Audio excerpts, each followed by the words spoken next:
All right. I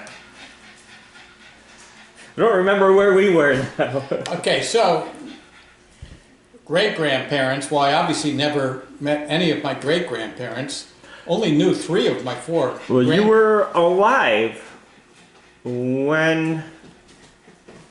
Nope, you were born a year after 3 of them died, pretty much.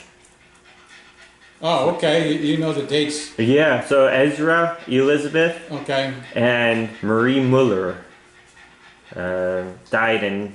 Well, she died in 1951, and Ezra and Elizabeth both died in 1952. Oh, okay. So you were close. Yeah. And my grandfather died in 53, about a month or so before I was born. Joe Skillings. Okay. So never met him. So I obviously knew the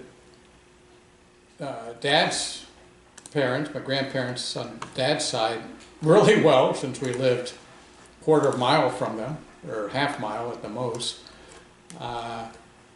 But never knew a whole lot about, I know, Ezra, they were all Lancaster County, as, you've seen the thing. Everybody in that family sort of stayed in Lancaster County. Uh-huh. My grandfather's side had a farm there. Pure Pennsylvania Dutch. And, but again, had never been out to I'm trying to remember the town where they were at. Landisville, I think, is where they were, where Jim grew up. I see Mannheim a lot. And Newtown. Newtown was later, yeah, and Newtown is actually, I think, north of Philly. And they did wind up with a farm there, but I guess, again, most of them started out in that heart of Lancaster County, which Mannheim, I think, is out there. And Jim was born in Landisville. Yeah, right. Yeah.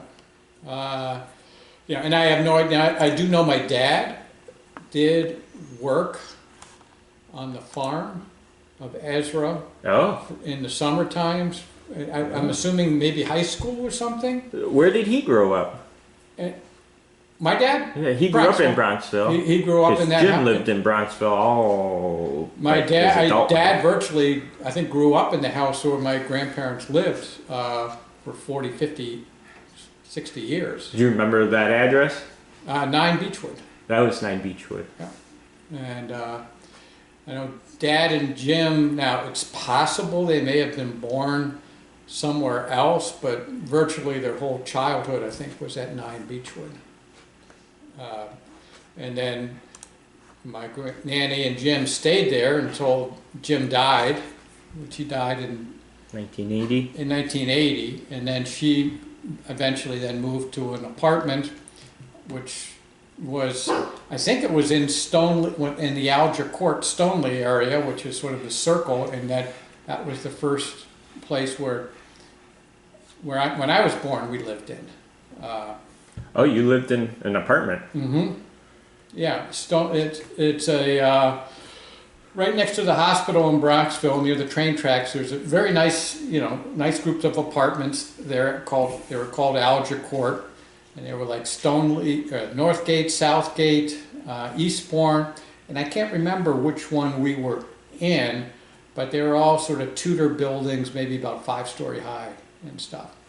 And so I don't remember exactly when Kathy and when we all moved to 13 Willow, but my guess is it probably would have been in 55 or 56, when I would have been like 2 or 3.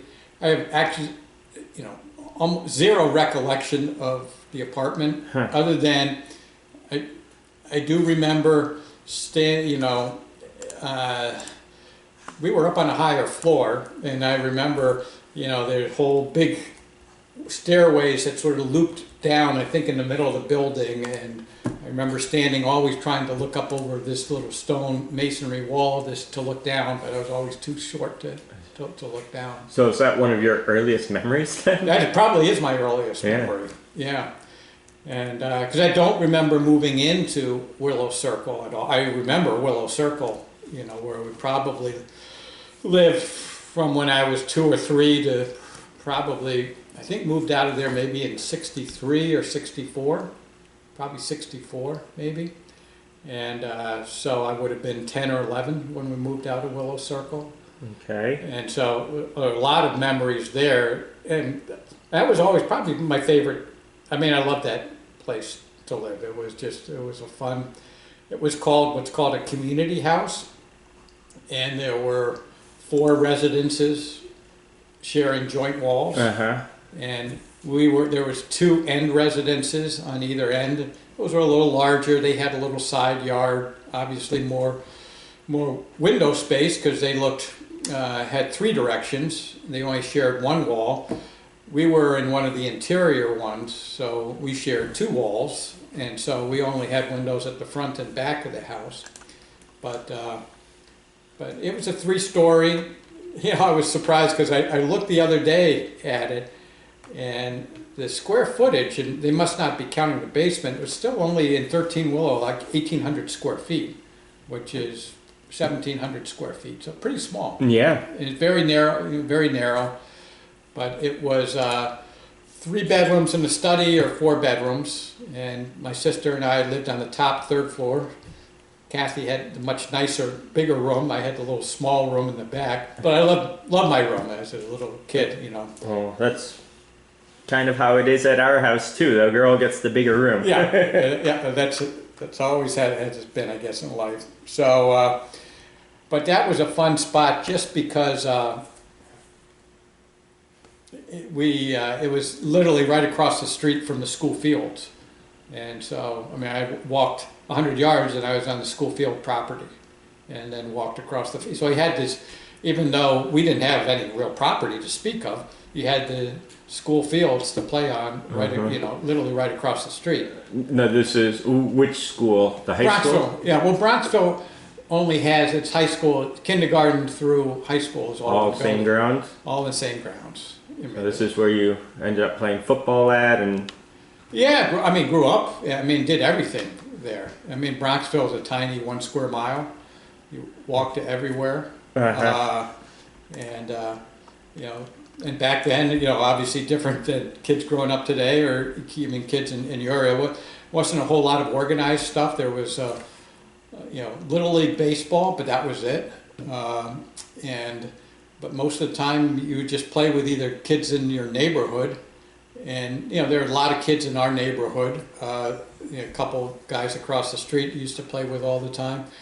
Or you just play with your high school friends, but you'd always just meet at the school field and do things, either shoot baskets or play pickup football or something like that. uh-huh. But so it was a neat town, and didn't need a car. Again, you know, there literally was, you could walk anywhere in town 20, 25 minutes. Like, so yeah, one of the stories that kind of has stayed in my mind is that you would drive to high school and do donuts or something. Is that something that you used to do? No. No. I don't know why I have this I don't know why memory that. of Yeah. a story. No, I never. Or you would slide around somewhere? No, in the snow. Well, we would sketch, what are called sketch cars, What's that? which is a car would be, you know, you'd have 2 or 3 friends, and after a snowfall, and you know the roads hadn't really been plowed, Yeah. so a car would drive by, and you would run, you know, hide behind a tree, and then hop on and grab the bumper behind, Oh. and like water ski on snow, getting pulled. Oh, that's funny. Yeah. I didn't know about that. Yeah, so we did that, but the other more fun part was the old throwing snowballs at cars, and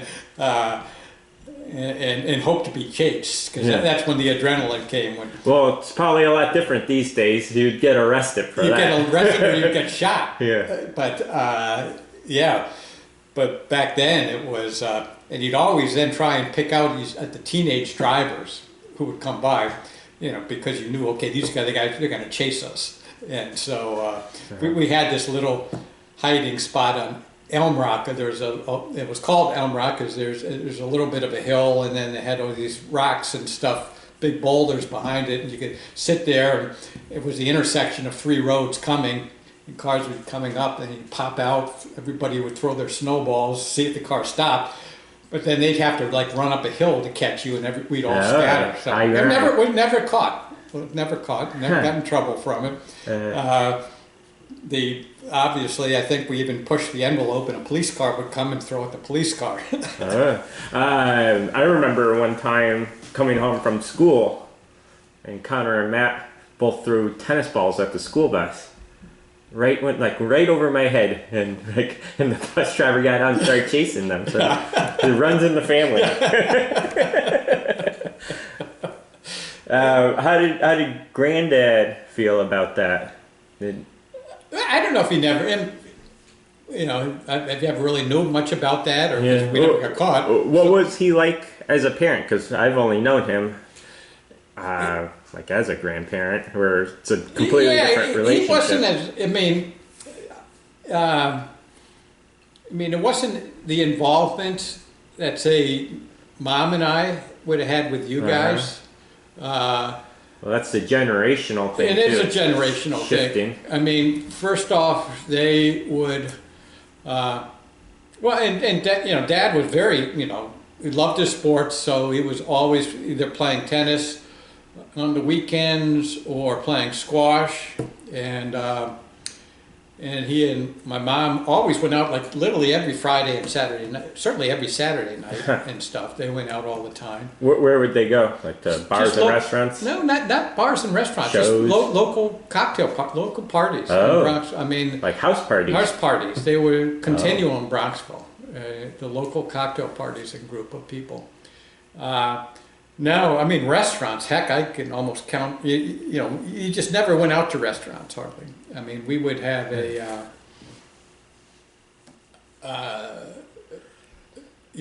was the big treat was there was a steakhouse in Tuckahoe called Salerno's, and we'd go there maybe once a year. We'd go down with my grandparents, with Dad's parents, and we'd go down to a German restaurant in New York around Christmas time, Lukau's, once a year. But other than that, I can't, maybe we went over to the field club or the country club for dinner a few times, but I can never really remember going out to eat at all. I think Mom was the same way. I don't think either of us ever had pizza until I was in college. Never had a pizza, and never had. McDonald's first opened up, so never had fast foods until, probably out of high school and maybe into college and stuff, or maybe it was very late in high school, but the closest McDonald's was in New Rochelle, which was like a 25-minute drive away. And so it's just, again, very, very different than, now. So Connor wants to know, what was Granddad good at, or what could he have done better in terms of raising kids? Well, I think it goes back to what we say, generational. I mean, so I never thought anything different of it, but I mean, I could probably count on my hand the times he went to any of, like, my high school basketball games. Oh. We would play Tuesday afternoons, and he was always at work, and so would never, just very different than from me with you guys. That is different. I mean, I know you went on a lot of road trips and stuff, a lot of travel. A lot of road trips, and if if there was a sporting event on the weekend, I would always go to it. He would work on the weekends? No, but Friday nights, they were going out, they'd go out to the cocktail parties on Friday nights. And I'm sure, I don't really remember them I'm sure my folks must have gone to some game, but I know they never went to any away games. Well, Eileen seemed to be like a big sports fan as well in terms of watching. Oh, watching, yeah, watching. Again, yeah, watching some to a degree. I mean, but again, watching then was different. All you had was Saturday afternoon, 2 or 2 or 3 college football games on, maybe just 2 college football games on, and then one pro game on Sunday. So there really wasn't, any sports, meaningfully to watch on TV. Yeah. And then, Well, and watching on TV is probably a lot different. Everything was black and white and really small. black and white. No, the thing actually I remember more than actually watching TV was the one thing I remember with my dad sometimes was listening to the Ivy League football game of the week on radio. And that was back when Ivy League football in the early and mid 60s was much bigger nationally and bigger in the media than obviously it is today. But they'd have, I think it was a pretty big station, maybe CBS station in New York. On Saturdays would cover an Ivy League game of the week, and whenever Dartmouth was on, he would, we would often, we would listen to that, and Dartmouth would probably on 2 or 3 times during the year. There was a funny I remember seeing the picture once, and I don't have it now, but it was a game my senior year in high school. We were playing in Dobbs Ferry, and that was the game that I was knocked unconscious and had to be taken off in an ambulance and spent the night in the hospital.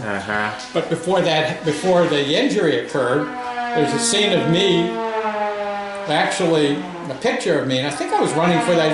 I think I scored a touchdown in the first quarter, and you can see my dad in the background, and he's got his sunglasses on, his turtleneck on. He's got a transistor radio to his ear. Oh. And he's listening to the Dartmouth-Yale football game, which was one of the biggest Ivy League football games ever. Where do you think you saw that picture? In the newspapers or? No, I had it at one time. I saw it at one time, but I don't have it. I mean, it's been decades and decades since I've seen that. Is it with all your other? It may be. It's still sports pictures. I don't know. Yeah, I'm not sure. Maybe there was a green book I had which had pictures. I don't know where that is, but it had some high school pictures. But so I thought that was well. And you had another story where I think Granddad went to a Yankees game or a Giants game in the cold, and you didn't get invited. Well, yeah, no, that was. No, that's one of my most distinct memories, and bitter memories too. Not because I didn't go to the game; I never expected to. But Mom and Dad had season tickets to the Giants at the old Yankee Stadium. Back from the early to probably from like 1961 or something out through. I think they kept them through '66 or '67, and. They didn't have, it was a group of, I think, 3 or 4 friends. They had 4 seats, but they would rotate on who would go. And so they would, so this was the 1962 NFL championship game against the Packers and the Giants. It's the picture that we have. Yeah, on the Cape. On the Cape. And you see the breath breathing everywhere. You can see it was a bitterly cold day. I mean, probably about 12, 13, 14 degrees, but the wind was blowing, and that was the picture. You see that picture, you see the dust flying in the air. So it was a really, really cold day. But the interesting thing about that picture is visually is if you look behind the Giants, Packers are on defense, the Giants are huddling on offense, and so but where my parents' seat was is somewhere in that picture, but you can't see, the faces, they were on the very lower level. Those seats were great if you were going to a baseball game, because it was like... Somewhere in that picture. They're somewhere in that picture. Have to blow that up and have a look. Except I think they're behind players, because they were very low. They sat in probably, and again, they would have been fantastic baseball seats, because they were right near the third base dugout, but for football they were awful because it was sort of on about the goal line or 5-yard line, and that Yankee Stadium back then was a baseball stadium built for baseball, not football. So, but yeah, so that was the Giants had played the Packers in '61, which I have a vague recollection of watching that game at 13 Willow, and it was a blowout. And I don't really have much of a recollection of that, but 62, the Giants all of a sudden had a really good team, and I was convinced they were going to beat the Packers that year. And even though the Packers were the defending champs and probably had a slightly better year than the Giants, but so to capture the atmosphere of the game, I mean, it wasn't on TV. I mean, back then, they had a rule in the NFL that no local games could ever be on TV. There would be blackouts and stuff. So Kathy and I, and this is funny, so we were home by ourselves for the day, so I would have been, well, no, that's not, I guess. You would have been 10 and she would have... I would have been 9 and she would have been 10.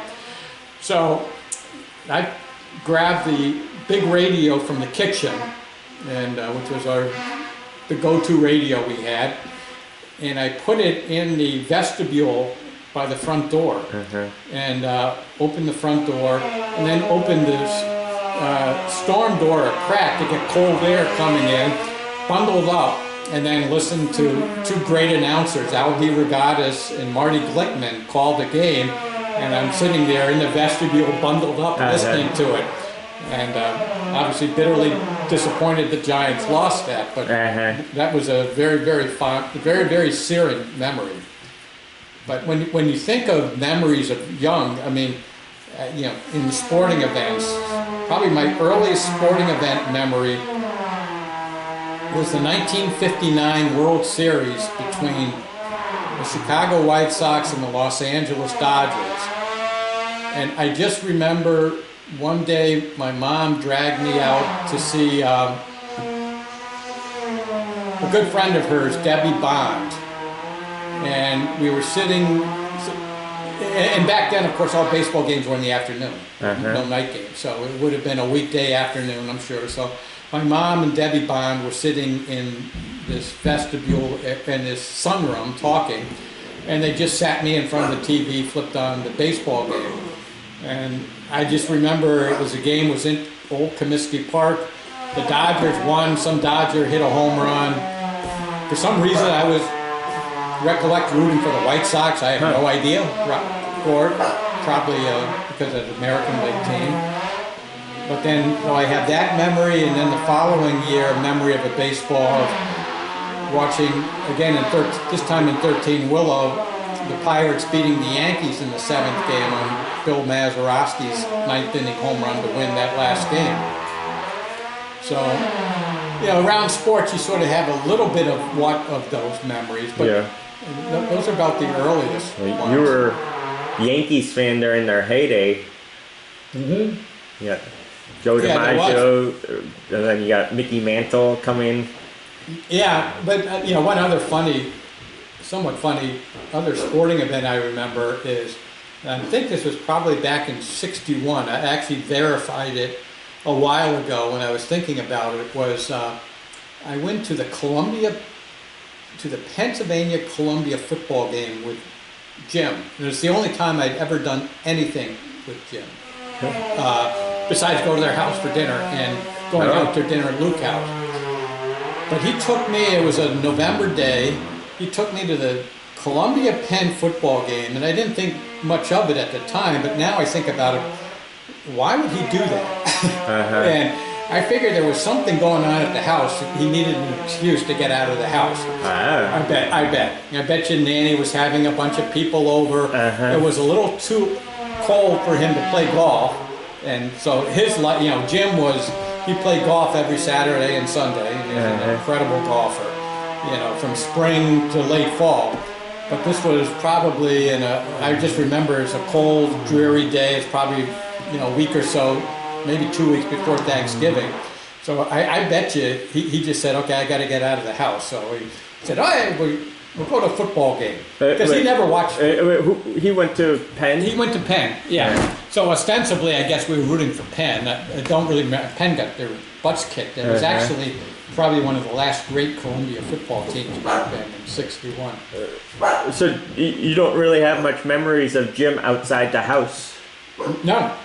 You got that. You got your wedding. Yeah. He probably came over a few times.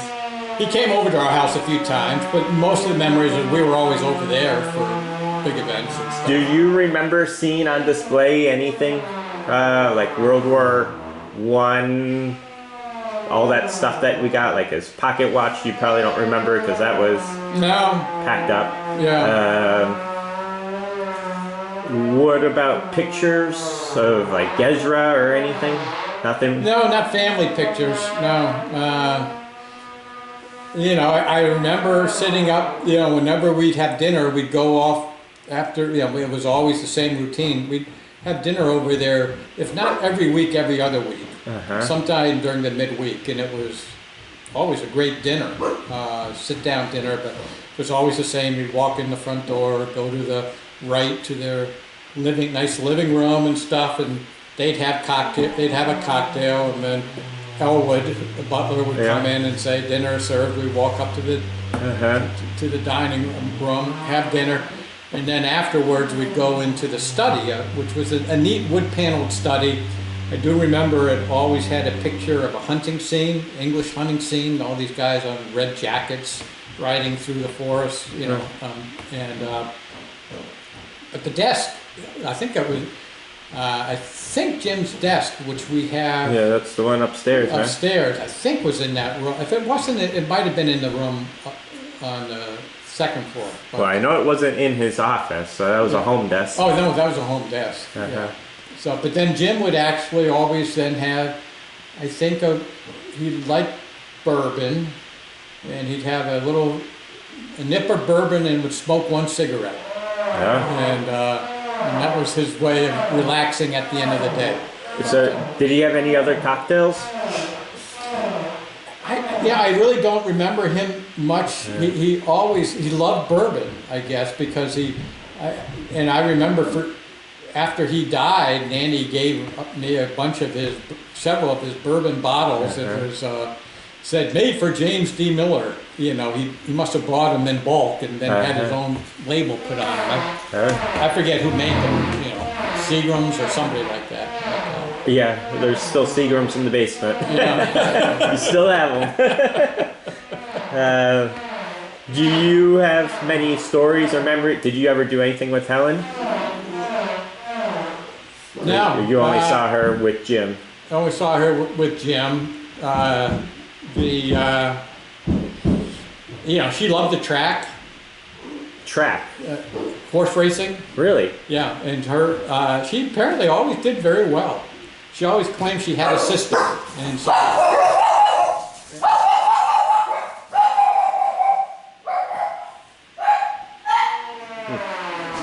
Having homework. Eric's back already. Okay. They'll head out to the coffee shop now. They're probably making a bathroom pit stop.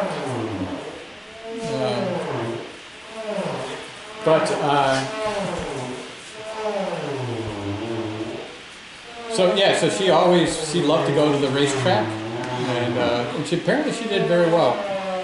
And then she liked to, with her sister oftentimes, would take the ocean liner across to France.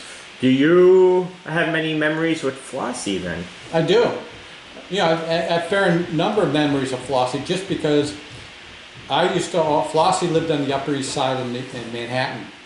And so Flossie would always come for Christmas and Thanksgiving to Nanny's and Jim's. When was the last time she came? I don't know. Whenever she died. Okay, so every year? Yeah, every year. Pretty much. Okay. And so, but I would always be the one I would drive down and pick her up and then drive her home. An easy, these were holidays, so there was never that much traffic and stuff. So,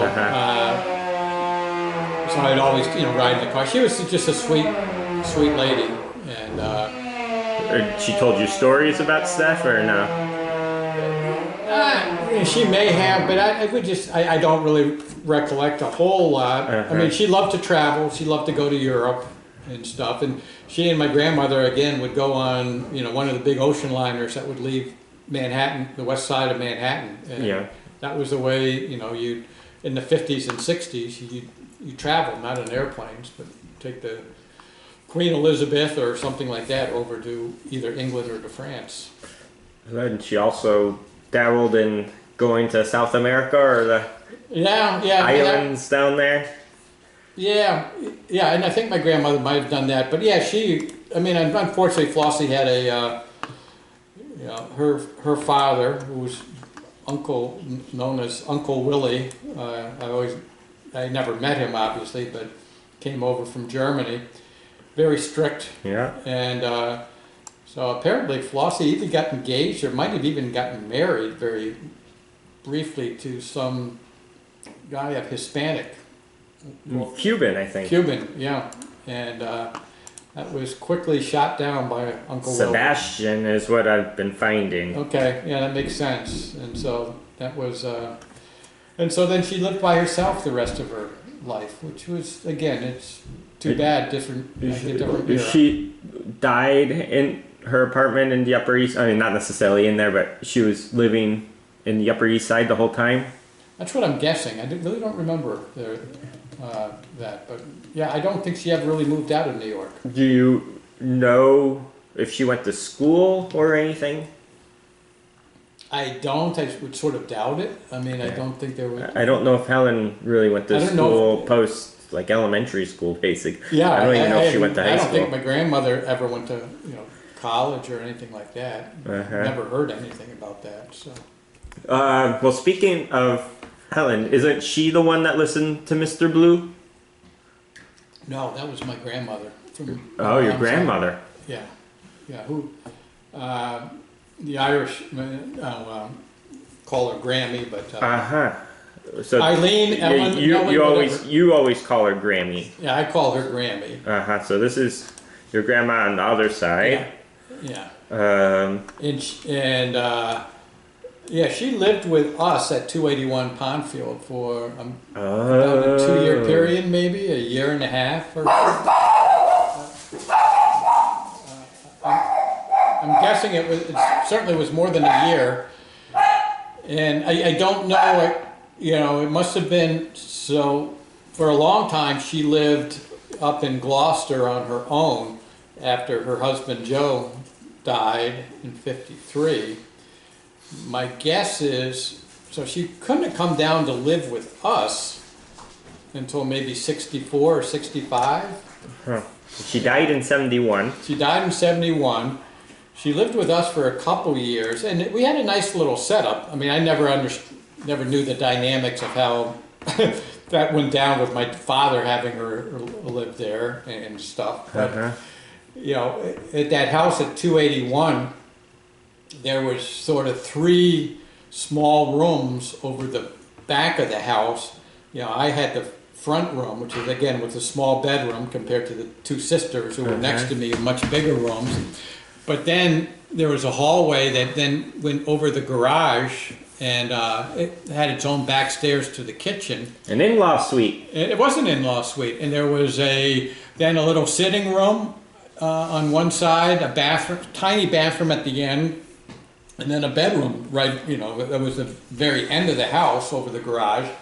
And so she had that to herself, her own bedroom. She had her own private bathroom.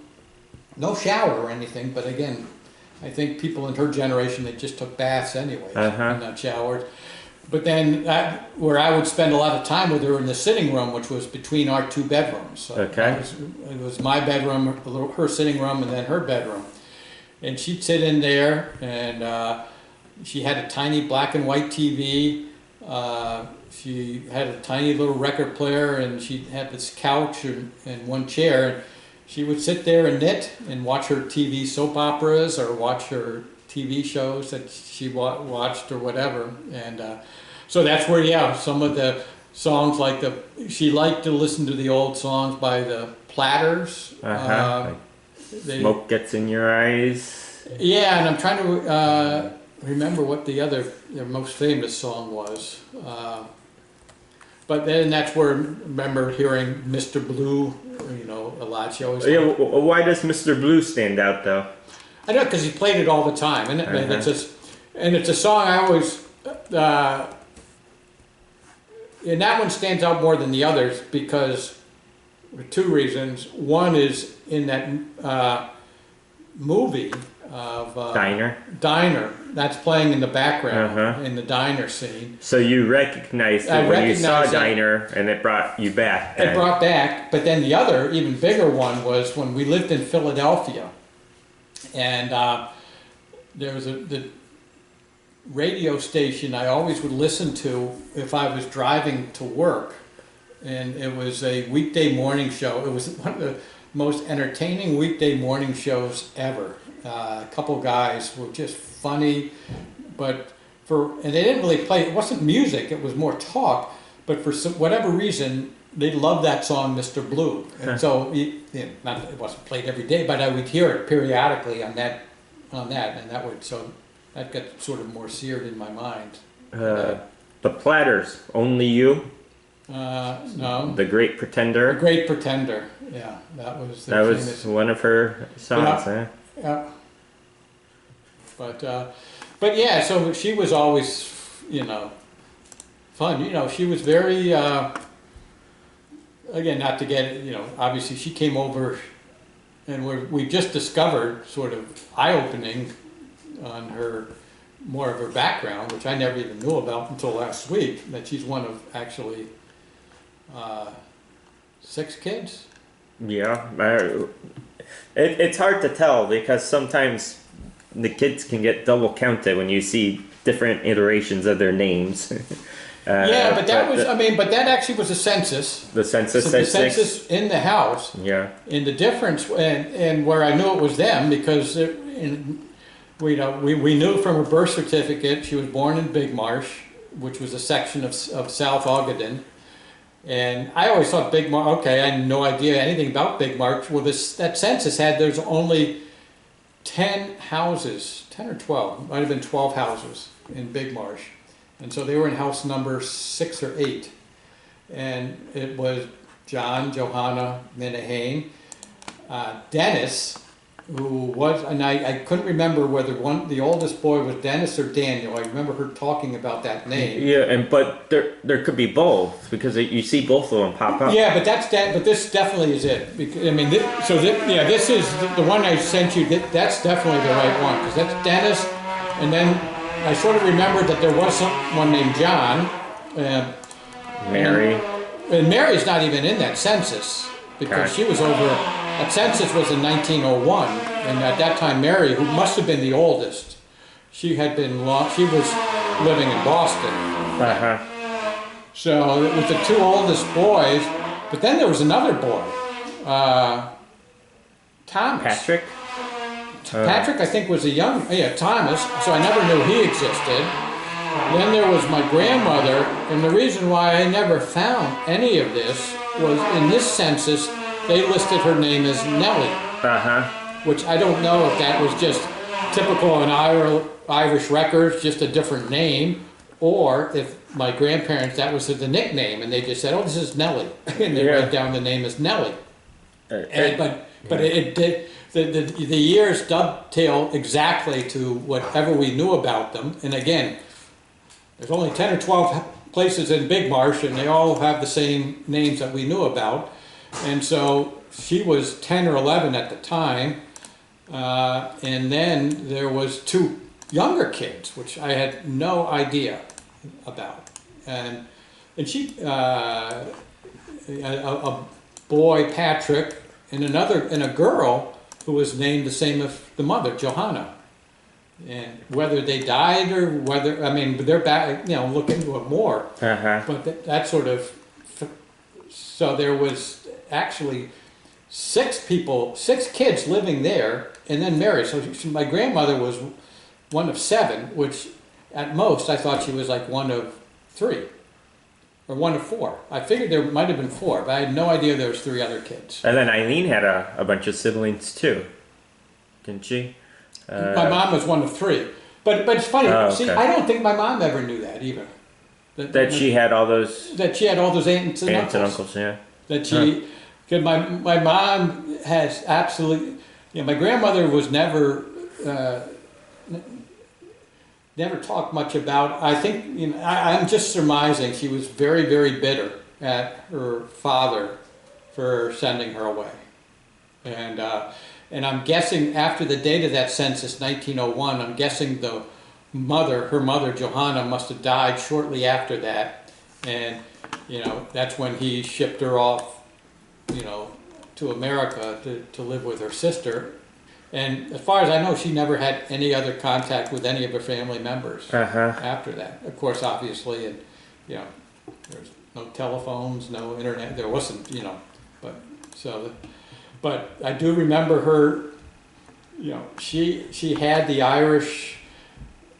She believed in fairies and leprechauns, and she would be sitting there knitting, and she was vociferous, or just would knit, sit there, just go crazy. And she said, Eric, you have to watch out for the fairies. And so she just had superstitions. But she was a sweet lady. How did she get to Minnesota? I think when she, as her health started, she moved. I think first she went to Cincinnati. And she then lived in an apartment in Cincinnati after she left Bronxville, in Marymount, Ohio, which is where the Wards were living. And so I don't think she ever lived with the Wards, but she had her own apartment right there so they could look after her. And then for what reasons, I don't know. Yeah, when I saw that she died in Minnesota, I had forgotten that she must have, that's where Joe, the oldest son, lived. So she must have then, gone up and lived. I don't know if she lived in their house or had her place of her own up there, but they were up in Minneapolis. So I'm sure, that's, and again, I'm sure that was when Hennepin, or what's that? In Hennepin, or however you say. Well, Hennepin is Hennepin County, which is the county for Minneapolis. Oh, okay.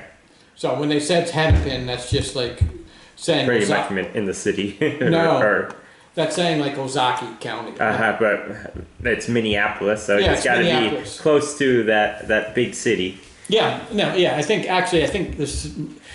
Hennepin County is. So where's Ramsey County then? Ramsey County, I think, is more northern, which I think where they might have. My Uncle Joe might have moved to later. Ramsey County is St. Paul, so it looks like so right next to each other. So that's where Mom's like around that generation. That's where the Solbergs are from. Oh, okay. So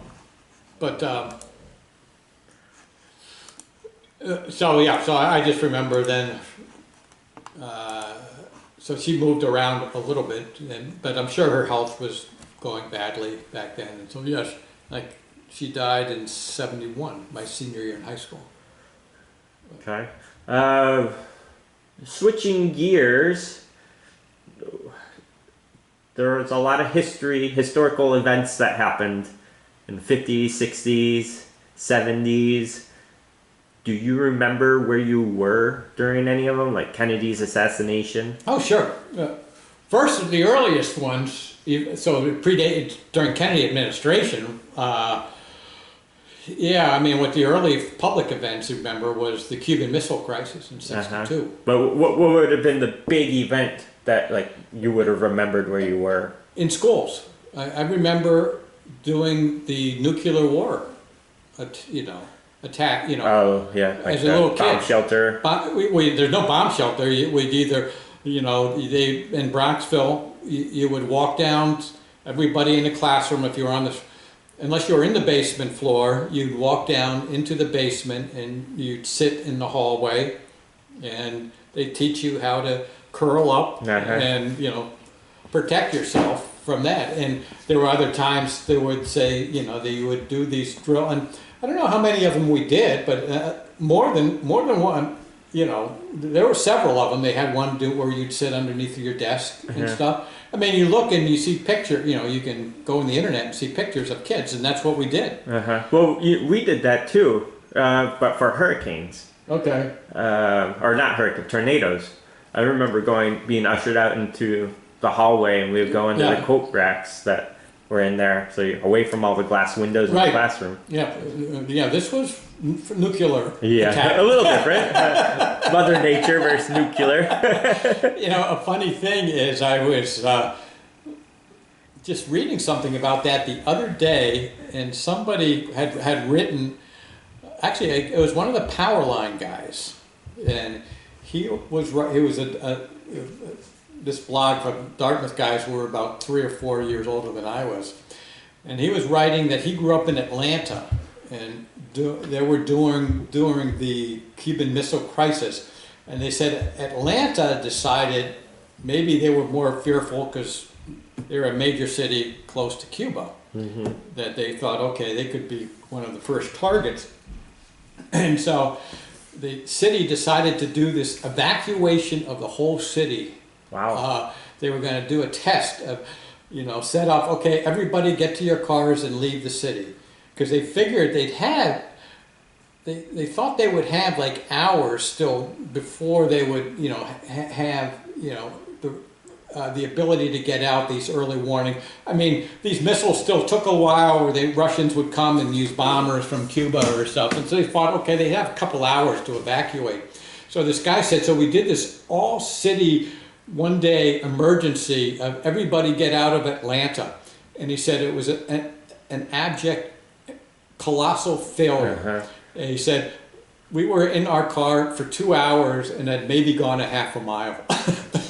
And so they just realized, okay, there's no way to evacuate the city. Yeah. My first thought is all the looting, but that probably would have happened these days. That would happen now. You never ever, that was unfortunately, that wasn't an issue back then. So the Kennedy assassination, we were in school, and I think everybody was sent home from school. Because I remember, and this is when I was, this was 63. So this is obviously, we were still in Willow Circle at the time, because I remember walking just across the school fields and coming up, and back then we had a TV up in my mom's and dad's bedroom, and so we flipped on the TV and watched it on the old small black and white TV, a little bit of that.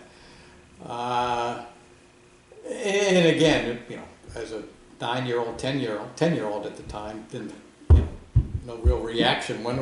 Seemed sad and stuff, but the other thing I remember though more was, getting older, was the riots, the racial riots that started really to come to the fruition in 67, 68. Is that the Bronx? 68 especially. Well, the biggest ones were in Detroit and some of the big cities. I'm sure there were some in New York. But that's what racial tensions, and this probably might have been after the killing of Martin Luther King. I'm not sure, but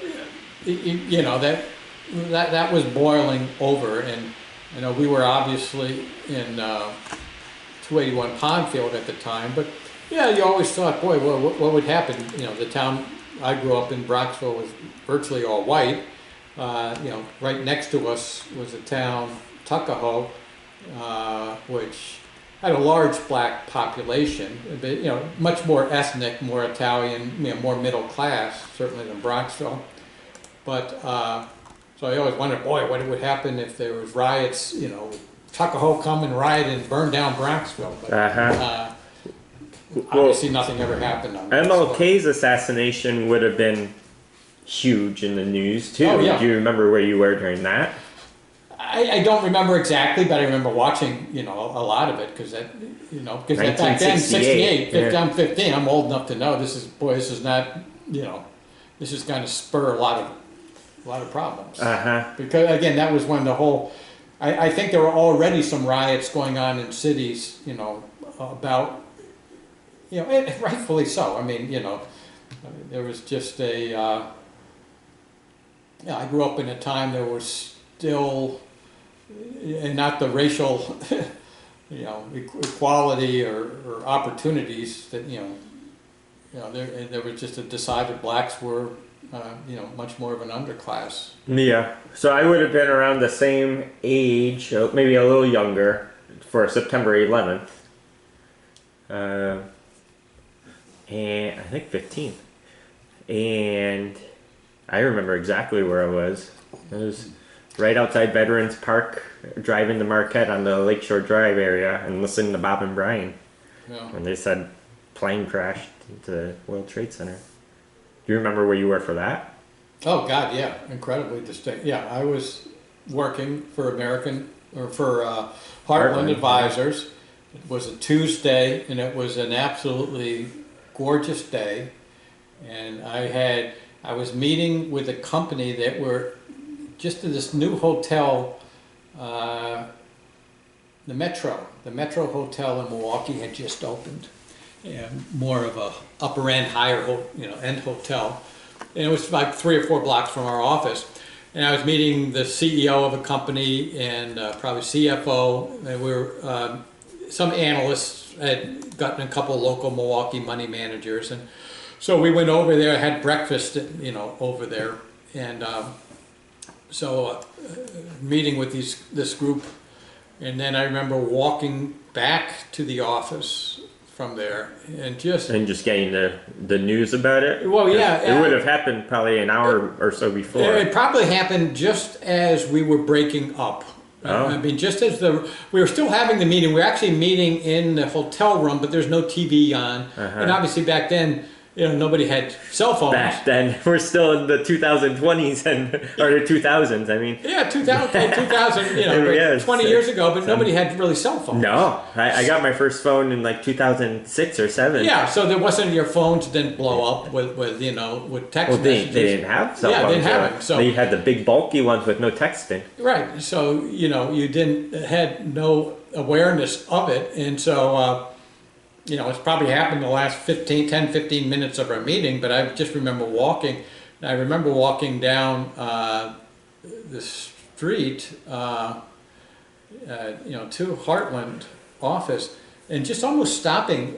One, being surprised. One, I didn't see hardly anybody outside, but not thinking, okay, well, that's typical for Milwaukee. But then thinking, wow, I almost just should walk around the block a couple times. This is like an incredible day. It was like a morning of 70 degrees, 75 degrees, sunny, light breeze. And then I remember taking the elevator up to the 5th floor where we were at Heartland. And you get off the elevator and you walk into the trading area, and everybody was gathered around the TVs. We had this big, obviously TV usually was on CNBC or something. And everybody's staring at it. And as I walk over, I'm thinking, one of our people must be on CNBC being interviewed. That's why everybody's watching. And I'm looking, and then as I walk in, turn around and see, it's obviously I think the second plane had just flown in and hit the tower at that point, the second tower. But they're very distinct, and there's distinct memories of that's for sure. I guess that the other big event while you were younger is Vietnam. Yeah, that was a something that just really was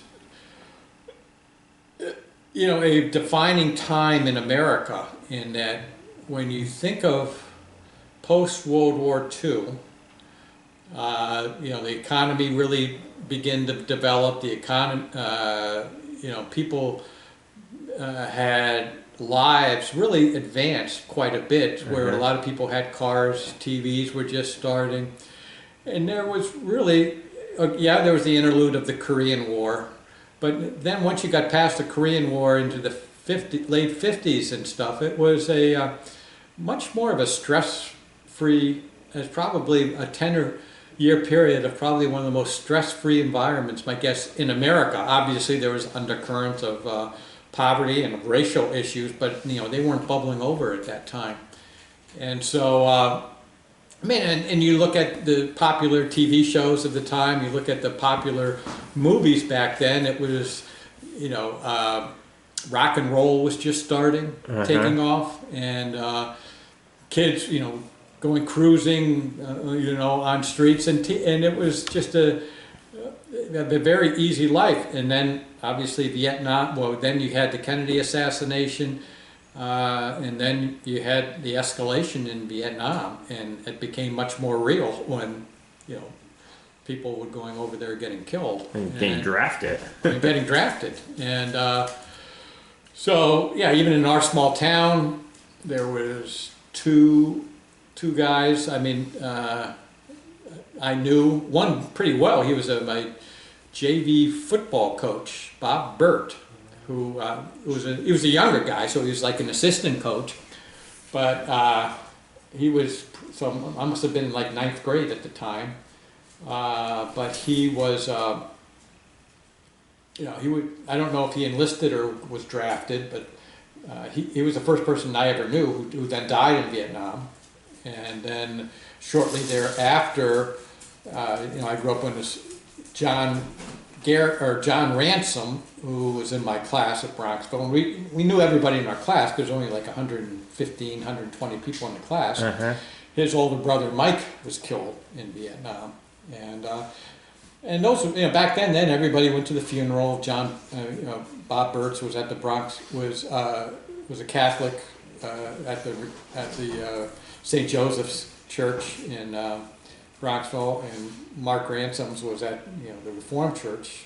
But and then so it just sort of began to split people, very much, and that's where you really started to see and anti-war really, that movement started, in earnest probably really 66, 67, and then That's the 68. And then divide between Republicans and Democrats. I don't know if there's much Republicans and Democrats because it was youth versus old. Well, it's like a political, is that when? Because Lyndon Johnson was the president, and he was a Democrat, and he escalated the war more than anybody. Uh-huh. John Kennedy was the president. I mean, the two presidents were Kennedy and Johnson, who escalated. They were both Democrats. But the Democratic Party back then was, that was filled still with people who were very much, very strong pro-military. And so, but where it really was, what much more was just an undercurrent of college, probably people and younger people who sort of led it, the opposition to the war. Yeah.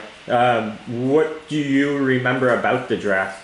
Did you ever get a ticket or anything? Yeah. Because you would have been old enough towards the end of the I draft. was. Yeah, I was. So I was.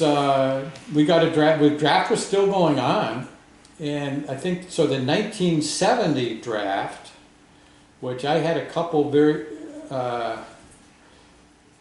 good friends who turned 18 and 70 because they were born in 52. Tom Deniston, Mark Mitchell.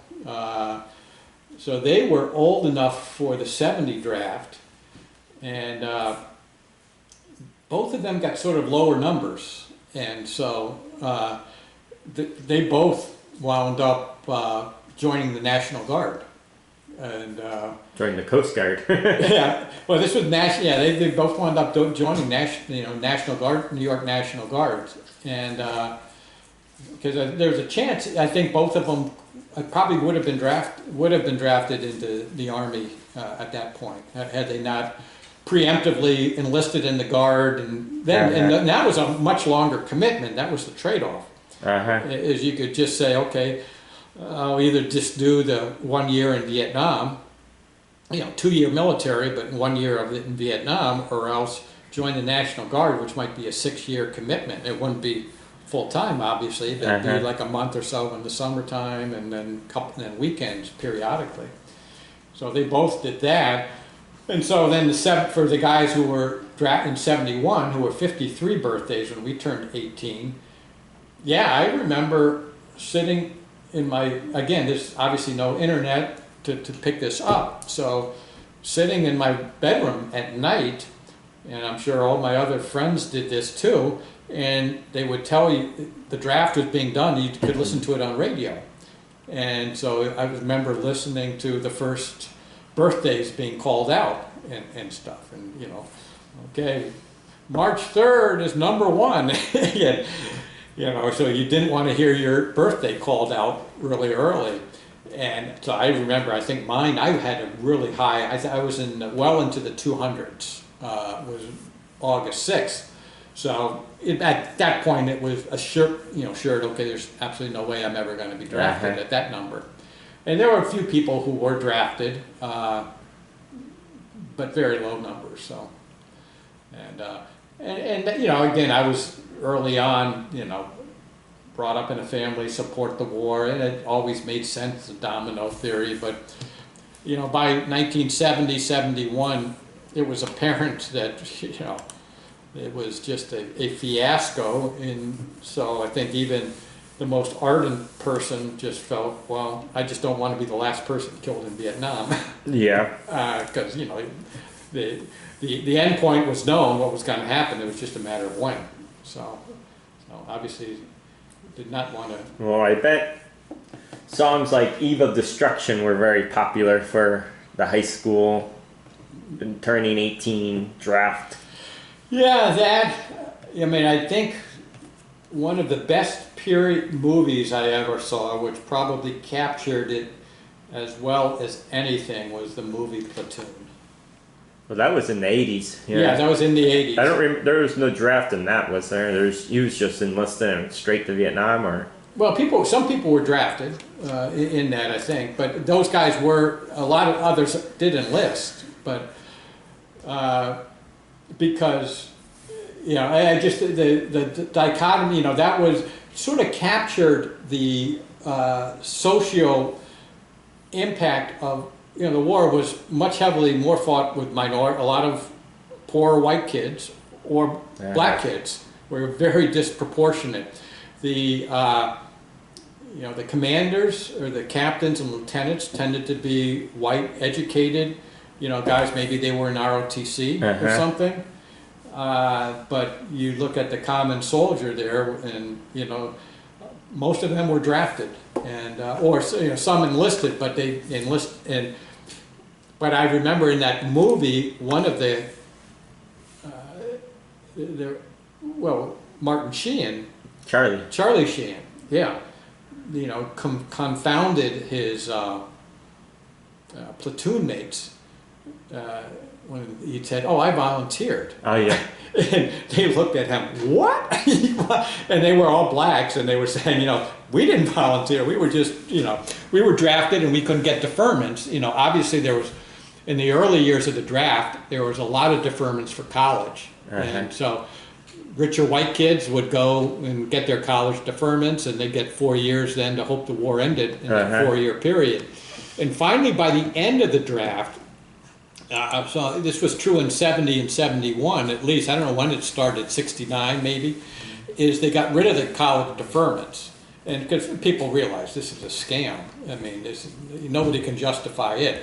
And so that's why, for ours, there was no such thing as college. If you got a number, you were gone, because there was no such thing as a college deferment, for those last few years of the draft.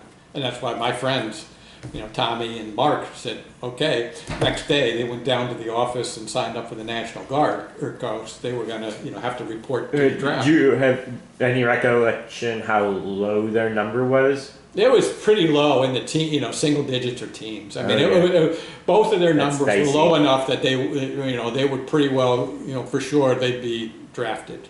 Right. That always reminds me of Stripes. I thought I'd join before I get drafted. There is no draft anymore. There was one? Yeah, that's right. So, yeah, Vietnam was certainly a massive, event for that generation. So that brings you to your college days, and you said you have some songs that bring you back to college. Well, just and I don't know why those are the songs I like, because I probably listened to them more in the dorms and stuff. But, okay. Reeling in the Years, I heard on the radio yesterday. Well, Reeling in the Years, that was because that was a song when my fraternity at Kappa Sigma, we had this band. Kappa Sigma always had probably the best bands at Dartmouth, and we had this great local band would play, and that was their signature song. Okay. And they were very good. They did a really good job. Okay, so that reminds you of your Kappa's, fraternity. Fraternity. And the others were just in the dorm. Well, Behind American Blue Pop, Eyes. yeah, Behind Blue Eyes. I don't know why, but I just remember that song always being played loudly in the dorm. Huh. And then American Pie was, that was a classic song. Uh-huh. I think it came out my freshman year, perhaps bleeding into my sophomore year of college. But the words to that song really were, always the lyrics were 71. Interested, yeah. So 71. So that would have been my freshman year at Dartmouth. Uh-huh. And so that was such an iconic song. That actually, this is when weekly magazines were a big thing. That Don McLean was on the cover of Time magazine for that song, and so it. Yep, that's. I remember seeing that picture. Yeah. And so on college campuses, that was just a sort of an iconic. Quite a change. The music, your college music versus your high school music. Love grows where my rosemary goes. Well, I remember that one just not because, and I do like the song, but I remember I was driving up, I think it's a Scarsdale High School. I was probably, I'd just gotten my license, and I was taking an SAT. It was a Saturday morning taking the SATs at Scarsdale High School. And I remember I had the radio on and that song played. And I just remember then, as I taking SAT, that song was in my mind the whole time. Huh. And I'm thinking, I gotta get this song out of my mind. I'm trying to concentrate here on my SATs. And it's just, so that's why that song is always embellished in my. I actually do like the song, but I'm thinking, God, I gotta get that song out of my mind. Uh-huh. So. Okay. I don't know why other stories just came back to me. I think maybe when you said car, I was thinking of another story where you got forced to jump on top of a car by dogs attacking you. Yeah, that was another.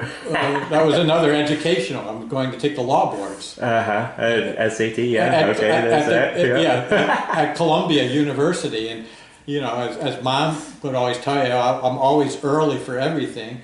So this was Columbia, which is Upper West Side of Manhattan, and it's probably a good hour and a half early before I had to be there. So it was pretty early, and I remember parking my car right on the street and sort of walking. I figured about 2 blocks away from Columbia, I'd walk over, and nobody's on the street. This is like a Saturday morning at 7 in the morning, and about 3 or 4 dogs are running down the street, and they start all of a sudden running, chasing me, and I, had gone only like 20 yards outside of my car, so it was the old green Buick station wagon. Caught in no man's land. Yeah, fortunately a big car, and so hopped right on the roof of the car and waiting for these dogs are, going crazy. And I think I was on the roof of the car for about 10 minutes before they finally scattered. So again, not a really good way to start my law boards too. Yeah. Which I didn't do that well in those. And then another story where you would eat lunch on Wall Street on the steps. Was that when Jim and Granddad were both working down there then? Well, that's when I worked for Jim. You worked for Jim, oh yeah, that's right. Yeah, I was working on 140 Nassau Street, which was a cool building where Jim used to, and I worked at Jim's for 2 summers in my college, and and that was the Trade Center had just been built then, and finished, I think in the late, it might have been, I don't know, Trade Center might have been finished in 70 or something like that. Okay. And so Jim's office building was probably about 3 blocks directly east of the Trade Center. And so it'd just be like a 3-block walk to the plaza of the Trade Center, and I'd sit down and, 73. Oh, 73, okay, so that well, it had just been built then, because I Uh-huh. probably worked there the summer of 73, or it was being in 74. So, so sometimes, obviously it was very novel back then, and so I'd eat in that plaza, but most of the time I would walk instead going south, going, towards Wall Street, Wall Street was probably 4 or 5 blocks away from Jim's office, walk right down Nassau Street, until you reach on one corner was the stock exchange, but across was the federal building where George Washington took the oath of office, and they had a whole bunch of steps there. It's always in the sunlight, and a lot of people would sit. So I'd sit there. So most of the time I'd eat in one of those 2 spots. Probably one of the only presidents to take the oath of office outside of D.C. Yeah. Well, there lay a lot of history in New York, because Yeah. there was one of my other favorite spots in New York was if another 3 or 4 blocks away from there was a place called Francis Tavern, which was where I think we went there we probably did. for Matt's wedding time in New York. Yeah, we might have. Yeah, which is a cool little, very, back in the day. That's where Washington, after the war, said goodbye to all his other generals and aides and stuff.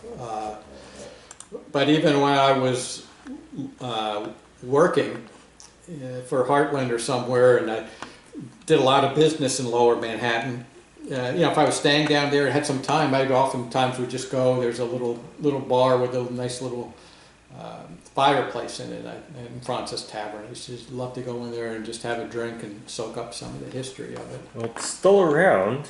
It is. It had some. They almost didn't survive the pandemic, but I think it is still around. So I guess that's interesting that you remember the World Trade Centers going up and coming down. Yeah. Jeez. Yeah. All right. Well, we've got lots more to cover, but you want to take a break? Now let's keep in. We'll fast forward more, because the earlier years are more interesting. Because those are the years you guys don't have as much now. I mean, you know what I did after you guys were born and stuff. There's not a whole lot of. What about trips as a family? I know we have some beach pictures. You guys, Yeah, where well, you and Kathy were young. I don't know if Carolyn was even alive then. Yeah, you did. Again, it was back then we did no family trips other than the big one was always to Maine and Kennebunkport. Yeah, Kennebunk Beach actually, and so that's, and I think. Yeah, I got a picture on that you had found, or somebody had found, of my grandmother who was 61, the Irish grandmother sitting on the beach in Kennebunk.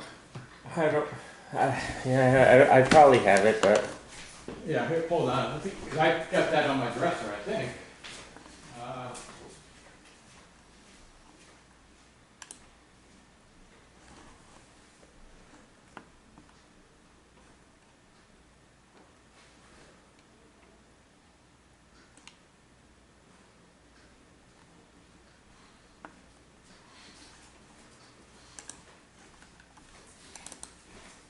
Yeah, so this is quintessential Kennebunk. That's the beach. I mean, that's what you remember of Kennebunk, sitting on the beach.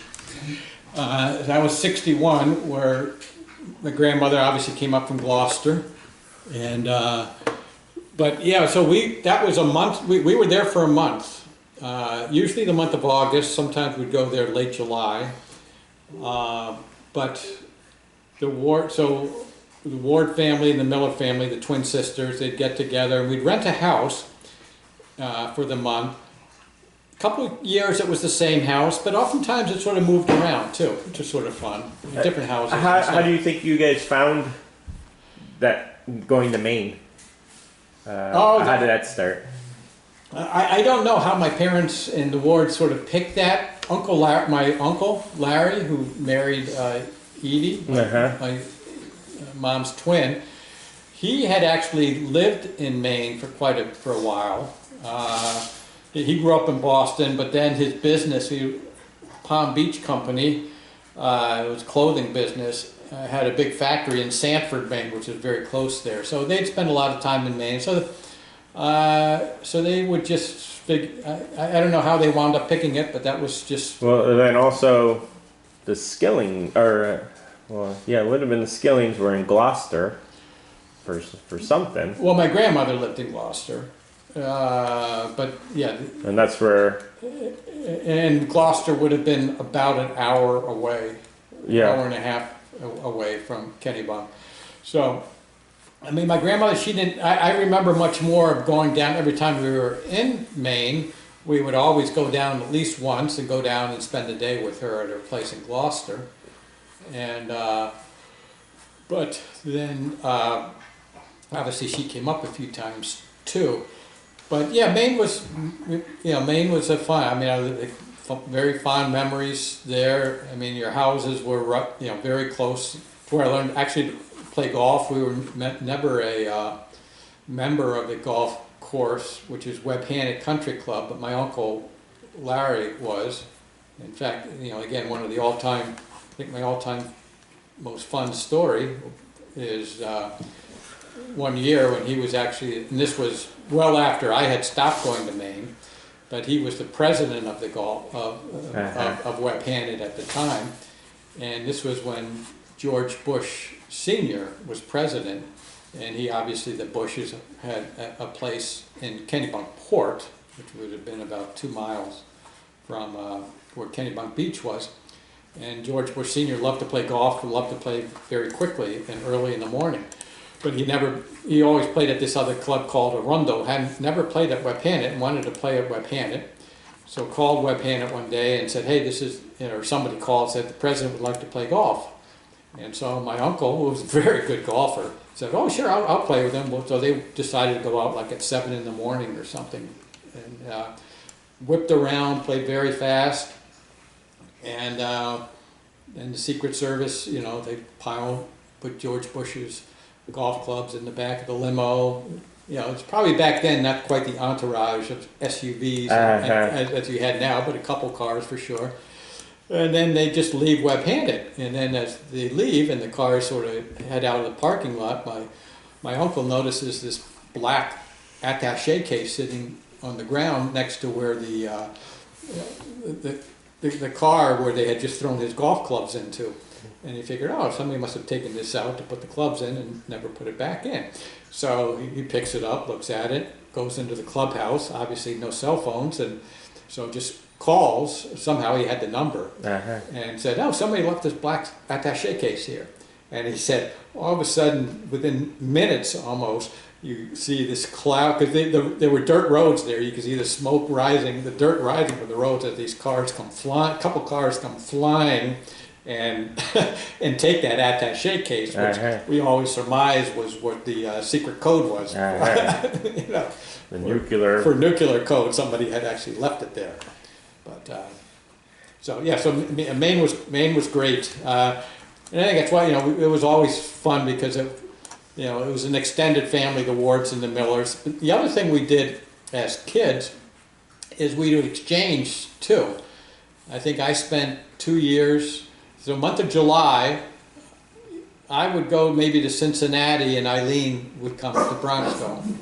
And then the following year, Cousin Eileen, Kathy would go to Cincinnati, and my oldest, and Larry, who was about a year older than I, would come to Bronxville. So I think we did that changeover twice.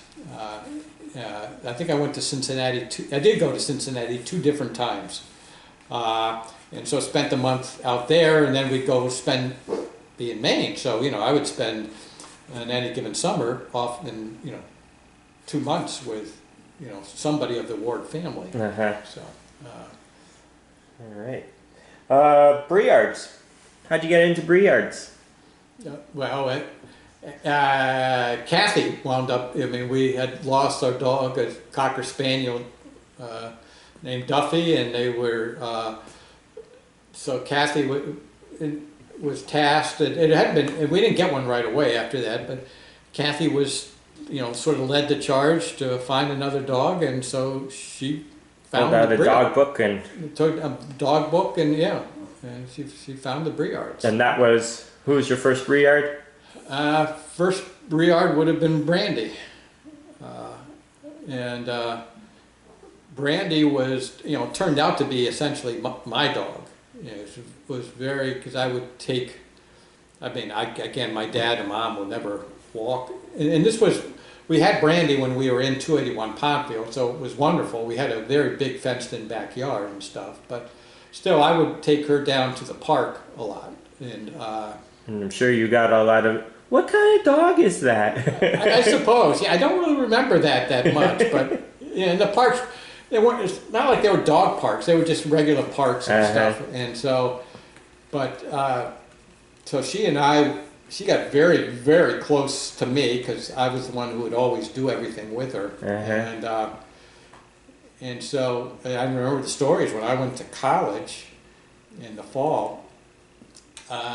She would actually go around to the different bedrooms in the house and would jump on the bed and tear off the covers, and did it like to every bed in the house. So she did it for a couple years. And, because she slept in my room. She slept in my bed, at the foot of my bed, and she was a big dog, and I had a tiny, tiny single, like cot. The bed that's in, we have the bed now.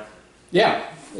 So that Brandy slept in that. Well, there was that side. That bed was actually in the back bedroom. That was the bed my grandmother slept in when she was there. Oh. My bed was probably even smaller than that. It was. That's funny. So we have two beds that great grandmas then have slept in for our generation. Because we have one that mom's gram slept in or had in her house. Yeah. Okay. Yeah. Huh. Interesting. Yeah. So that wasn't your bed necessarily all the time then? That was my bed in 13 Willow. Oh. That was but the bed. Prior to that. That was the bed in 13 Willow, but then when we moved to 281 Pondfield, that bed then got moved into in the back bedroom, which I slept in there a couple times, sometimes, but most often I slept in in a different bedroom closer to the main part of the house, and I just had a standard little thing. But. Okay. Who was your next Briard? Was one called Memoir. Memoir? Yeah, and this was after, because we were all devastated at Brandy. Brandy was just a all-time great. Well, it sounds like you've lucked out with a lot of the Briards. We have. Each one seems like they were the best. Like, well, except Memmy was cute, but she was a little more rambunctious and every other then. yeah, probably and so she was a little bit different. I mean, she was sweet, but she had a little more of an edge to her. Kind of like Lucy. Yeah, kind of like Lucy, and Brandy didn't. Brandy was just an absolute sweetheart and was very smart. But so then we would have gone to Bacchus. So. And then Bo. They were tawnies until you got. First two were tawnies until Bacchus. Yeah. And first two were females, so we just thought when we got Bacchus, we'd switch it up. And Bacchus is kind of like St. George almost, or? Yeah, Bacchus was great too. Bacchus, you don't ever want to rank them, but Brandy and Bacchus, well, it's St. George now. Those three were the best, hands down. But Bacchus was, again, another one where we had it, mostly, I just remember in he was with us and he moved around with us. And this is another thing that's sort of different from your guys' life is, and when Mom and I were first married, we moved around quite a bit. When I look at Bacchus, we got him in Hanover, then we moved him to Iowa, and then he moved to Northbrook, Illinois, and then moved to Pennsylvania. Yeah, so you guys moved all over, and then from Pennsylvania back. Bacchus didn't come with you, but then you went back to Illinois, or no, from Pennsylvania we came then here. Oh, straight to here? Yeah. Just a temporary stay at Tommy's? Oh, temporary stay at Tommy's until we bought the house. Yeah. But yeah, so as opposed to me, okay, I grew up, had three places I lived at, but all three were within 3/4 of a mile of each other. Alright. So, and the same for Mom. Mom all was basically within Winnetka. Uh-huh. So, a couple places. And then Eileen still got Briards. Well, she had Memoir. She When so that was during the divorce? that was during the divorce, yeah. And then when Mom moved down to Georgia, and Memoir went with her. Okay. How did she get to Georgia? That's where Paul, when she married Paul Stillrider, How did they know? Like, how did I they guess he was looking. Paul retired fairly early, in his early 60s. Maybe he sold his business, and he was just both of them were just looking for a warmer place, retirement. So Paul was originally from New York, though? No, Paul I think was from Cincinnati. Oh, I think he was Cincinnati. Oh, yeah, that would make sense. Yeah. All right, well, it's been hour and 45 minutes, Okay, I think. so we're gonna go accelerate it from here on. Yeah. Well, Connor wants to know, if you were to live again in the same position, what would you have done? Well, what would you have done differently?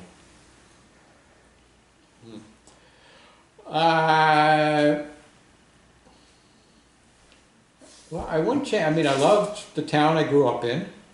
I loved my friend. I mean, again, had an incredibly happy childhood. I guess, the one somewhat regret is I think I could have been I did pretty well in sports, but I wish I had a father more like me. who kicked that, who was more involved, and would just take more of an interest and would push more. I mean, my dad, when again, it was all up to me, and I had a pretty low key personality, and I would have done better with a Charlie Solberg. I think athletically, I could have really achieved a lot more in the end with somebody who pushed me a little bit. I get the sense that Granddad was probably like how Jim was. Oh God, yeah, and Jim was probably even less so than my dad. I mean, there was just and my dad